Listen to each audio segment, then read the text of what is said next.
Who doesn't love leaving the garden center with a hanging basket in full bloom? However, plants left in their nursery pots through the season will likely have less flowers and be a little bit harder to keep on top of the watering. By upgrading your hanging planter to one of our decorative self-watering planters, you not only give your plant more room to grow, but also provide it with self-watering features to keep it happy and healthy through the growing season. Now I'm going to show you transplanting into our new Weave self-watering planter.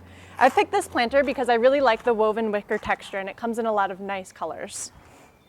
So the first thing that you'll do is use some pre-moistened potting mix. I'm using our Gardener Supply self-watering potting mix.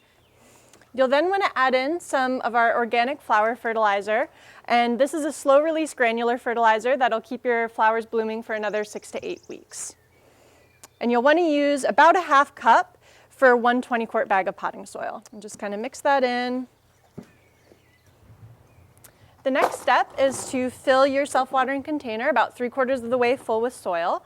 And with these self-watering planters, you really want to make sure that you fill these little feet here with soil, and that'll allow the water to wick up from the reservoir into the rest of the soil. All right, so now that your new container is about 3/4 of the way full, what you'll do is snip the hangers off your nursery pot, slide your plant out of the plastic container,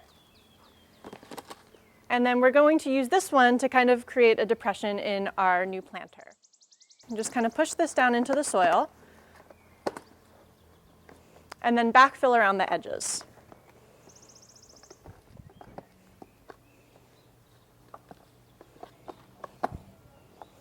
Now you can remove the nursery pot and you have a nice kind of space here to put your new plant.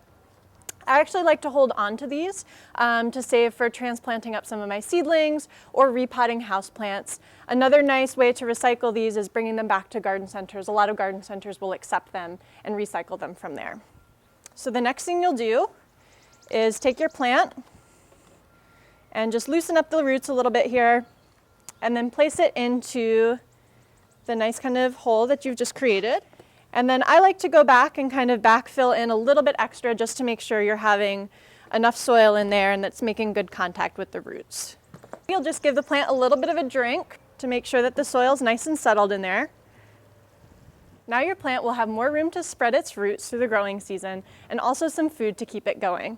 It also has the nice decorative facelift of our Weave self-watering planters, and the self-watering feature will keep it watered through the growing season.